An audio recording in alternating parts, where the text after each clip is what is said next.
Hello everybody, and welcome to Storm Raids. And I cannot believe that it is day 21 and that I have made a video every day. I said I was going to do the 25 days since I had started off making them, and I thought I would run out of content, and I almost have. I think I've made more videos this month than I have in like the past 4 or 5 months. And really, they're, these were not planned. They're kind of like, well, here we go, and let's see what happens. I've decided to take, they have like this end of the year book tag that you can do that talks about like your favorite new authors, your favorite characters, your favorite this and that. And I've decided to take some of the ones that I like out of that book tag and to make them individual videos, so that I could have some content for my 25 days of Bookmas. And so I'm going to do one of those today, which is the, what is some of my favorite new-to-me authors. And so, for me, a new-to-me author, I think you have to read more than just like one book to really decide whether they're like favorites.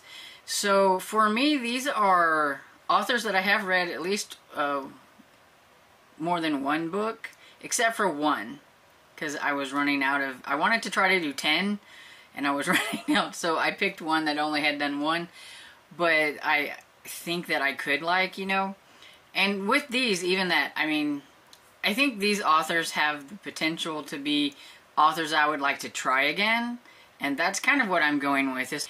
So it's not like that they're like favorite new-to-me authors. These are, I think, authors that have the potential to be favorites based on what I read this year. It's kind of how I'm going to go with this. So, they're not in any order, except I do have the one that just has the one book at the bottom, but other than that, however I seen them whenever I was looking at my spreadsheet that had all my books and things like that. And so, the first one I have is Lorraine Heath. And I discovered my love for Lorraine Heath during the historical romance readathon that happened, I believe, in August. And I read 2 of her books during that month, and I really enjoyed both of them. I started 2 new series during that month with her, but I would like to work on both of these series next year because I do think that they're going to be really interesting. The first one was the Scandals of St. James series, and I read In Bed with the Devil, and I really liked it. It was a lot of fun. And then I read the first one from the Chessmen series, which is The Counterfeit Scoundrel, and that one had me chuckling a lot. I really liked that one, and so I really think that I'm going to like her stuff, and I'm just basing it on the 2 books that I read, but I think she could become a new favorite author if I continue to read her books and continue to like them as much as I have liked these 2 books. And so the next one I have is Dusty Bowling. She is a middle grade author, and she has 2 different series with the same character.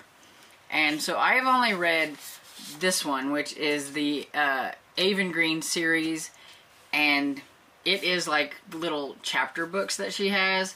But these are with Avon Green when she's probably, I think, around 8 years old, and she's a little bratty. And so these are I think the 3rd and the 4th book. Yeah, I think so, 3rd and 4th book and everything. But I've read all 4 of the books this year, and I really enjoyed them. There was, I think there was 4 books. Yeah, because there's Avon Green Sleuthing Machine, there's Avon Green Baking Machine, then there's Avon Green Music Machine, and Avon Green Soccer Machine.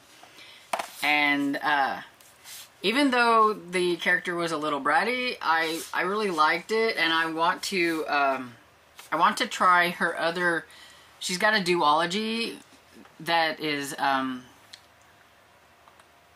the Life of a Cactus series, and the first one is the Insignificant Events in the Life of a Cactus. And I don't know, if you take a close look here, you will notice something. See, Avon Green doesn't have any arms. And so these were all about how she could still do things that other people could do even without arms and everything. And it was really good. And I know that this is the duology here, I believe, has Avon Green as more of a older middle grade and everything. And I would like to see how that series compares to her little brattiness here in this one and everything like that. And so yeah, I think Dusty Boleyn's would be probably a favorite of mine if I give those other two a try, and I like them just as much as these. Then I have T.P. Jagger, and he's also a middle grade author, and he has only written 2 books, and it's in the same series, which I read both of the books from that series. It's the Hide and Geek series, and so the first book was Hide and Geek, and the second book was The Treasure Test. And I know you guys have heard me talk about this lately, because these books were in, I think, my runner-up and everything for, I don't know if it was, yeah, I think it was runner-up for, like, middle grade books, I believe. And, yeah, they were fun mystery books, and I think that, you know, if he writes more, especially if he writes more either in this series or even, like, more mysteries, that I think he has the potential to be another, like, favorite author that I would like to read more of.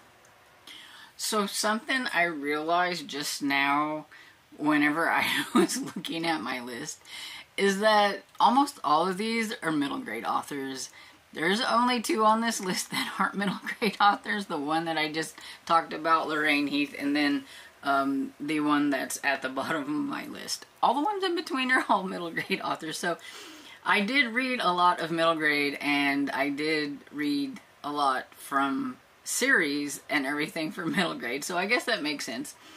And so this next one I've talked about recently too is, and I think I've talked about a lot of these recently, but Matt McMahon, he wrote the Monstrous series. I have to get it right because, like, monstrous, you know, anyway.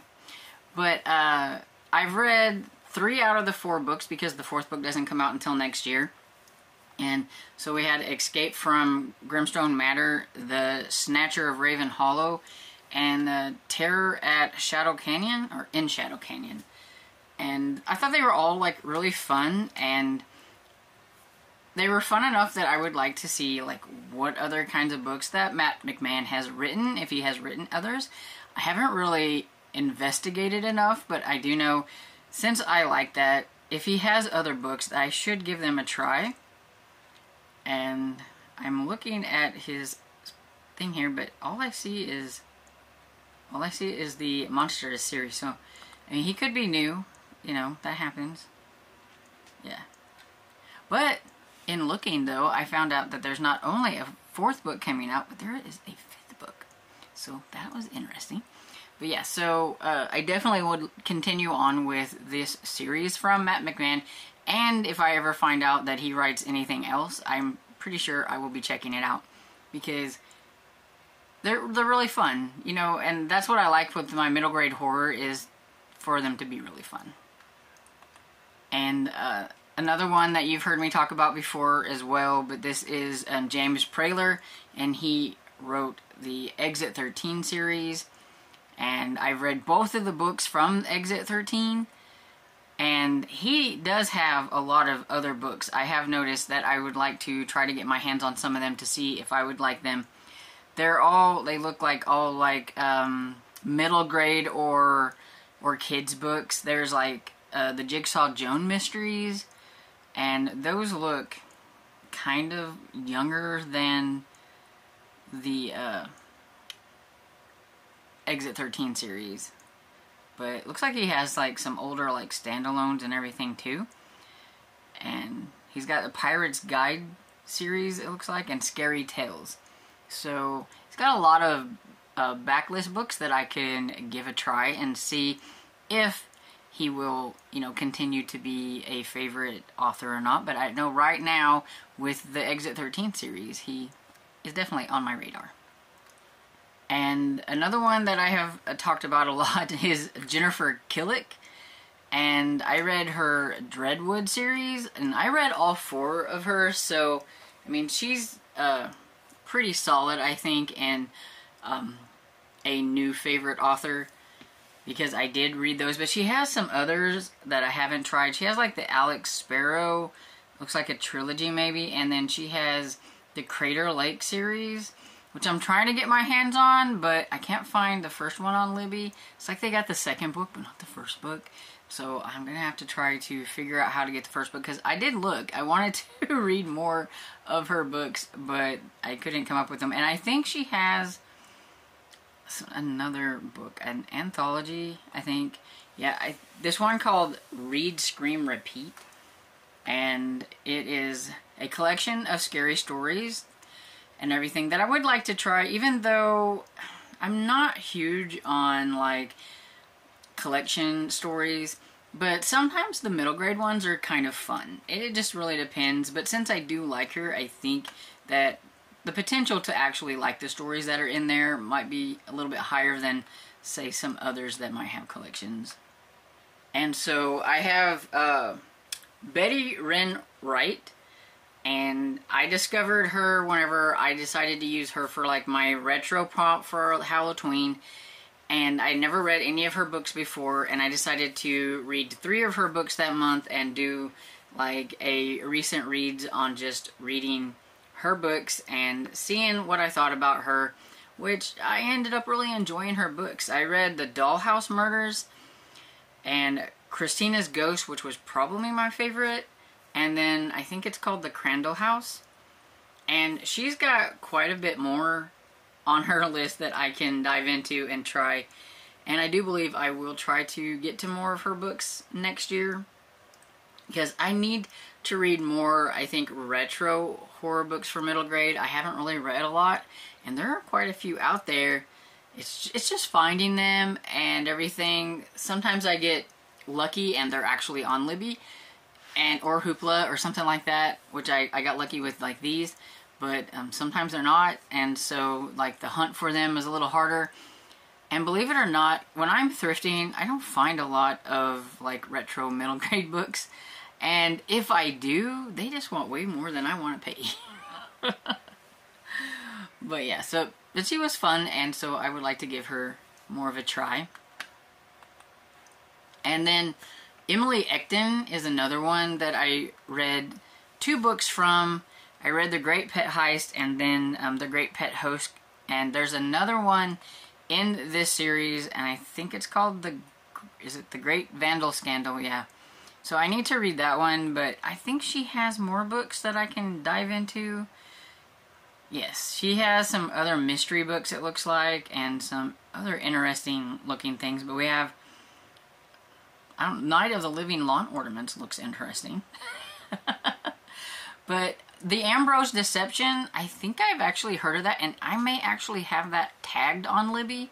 So that is a good one that I could give a try to. And Project Jackalope looks quite interesting, and it's a science fiction, it looks like, adventure. So that could be kind of interesting. I'm not huge on science fiction, but I do a lot better whenever it is middle grade. Then the last author I have is the one that only has 1 book, but I'm hoping that this book is going to be a series because I really did enjoy it. I just recently read this one. It just came out in October. It's called Murder by Degrees by, and I cannot pronounce the author's name, Ritu Mukherjee? I don't know, but you'll see it there. And anyway, but this one was a historical mystery, and it's set in 19th century Philadelphia, and it follows a pioneering woman doctor as she investigates the disappearance of a young patient who is presumed dead. And so yeah, I liked Dr. Lydia Weston a lot, and so I like this one. So I'm hoping that there's going to be a Dr. Lydia Weston series.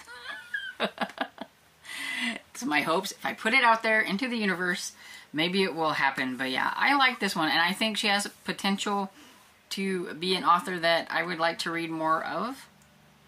But I only have this one book to go on. She is a debut author, and so I only have the one book. She only has the one book, so that's all I have to go by. But anyway, yeah. So these were my, you know, potentially favorite new to me authors. Do you have any new to you authors that you really enjoyed this year? Let me know down in the comments. I may go and look them up, and maybe they'll be a favorite of mine next year. You never know. And so I hope you enjoyed this video, and if you did, please give it a thumbs up and subscribe, and I will see you all on the next video. Bye.